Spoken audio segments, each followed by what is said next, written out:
And Thomas Hayes, Chairman and Managing Member at Great Hill Capital, joins us for more. Thomas, this week in markets is a major test of the bull run in equities. And based on earnings out so far, especially as also we're seeing the S&P 500 recording its best back-to-back rally in months, how do you personally think it's faring? Well, Liz, thanks for having me. We did have a technical bounce here. The S&P fell 6% peak to trough. The NASDAQ fell 8% peak to trough. Semiconductors fell 17% peak to trough. So we were due for a technical bounce. Now the market is waiting to see, how does the Magnificent Seven do? So you saw Tesla after hours. The results couldn't have been worse. It's basically what it comes down to. 9% down on revenues, 50% down on earnings. But like Elon Musk always does, he pulled a rabbit out of the hat and he said, oh, by the way, we're going to have that inexpensive car coming next year, which probably means the year after. But it was enough to get the short sellers to cover after market hours. We'll see if we get follow through moving forward. Yeah, this reaction, because of what Elon Musk has said, I mean, is this just immediate reaction, or do you think this is enough to sort of undo all the damage Tesla has taken so far this year? I mean, year to date it's down 40%. And as you said, Elon Musk says next year, he really means 2026. Exactly. You never want to bet against Elon Musk, but you also never want to bet against his ability to promote his stock. And I think that's what we're seeing right now. Certainly in the long term, I would never bet against him.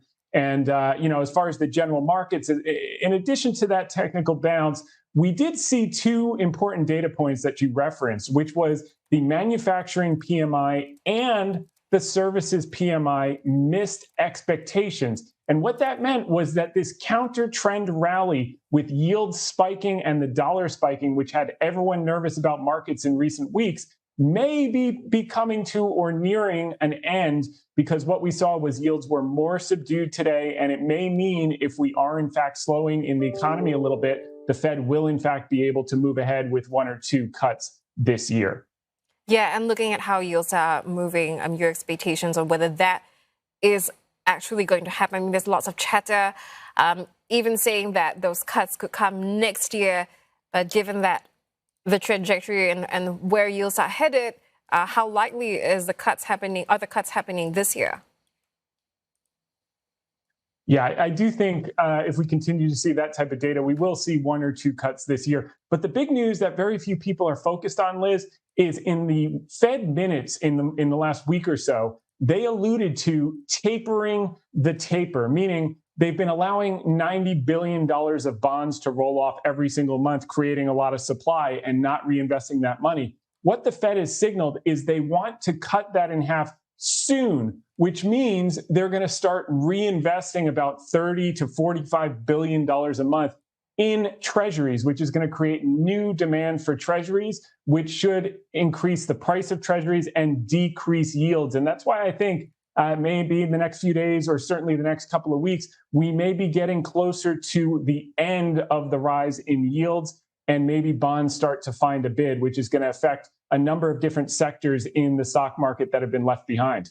Yeah, and looking at how this could affect the stock market on top of what's happening with treasuries, and also combined with the fact that we haven't really seen a lot more results from those big tech names. Are you expecting this to give markets a further boost?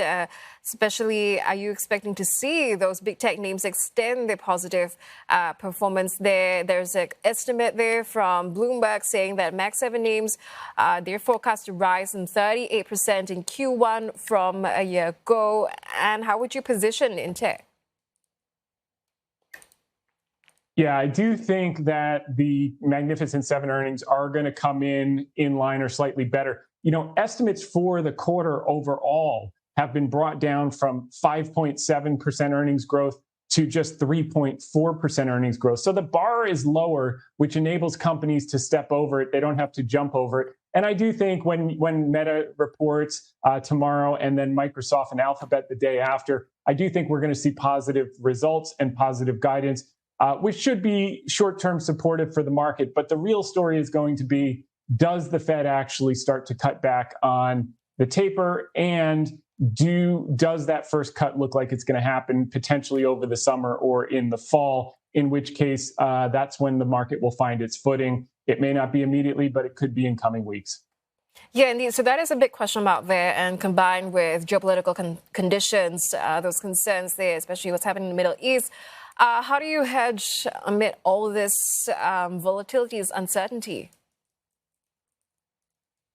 Yeah, so we had 3 hedges, derivative hedges. We're 97, 98% long in our portfolio, but we had 3 hedges. Number one, we had a hedge on the S&P 500 put spreads. We still have a full hedge on semiconductors, which has been very good for us in the market. If not, it could be as early as May that they'll be back reinvesting some of those rolled off proceeds from their bond portfolio, which is going to cause bonds to appreciate and yields to compress. So we went long the TLT, which is longer dated treasuries. All right, Thomas, appreciate your time this morning. Thomas Hayes, Chairman and Managing Member at Great Hill Capital.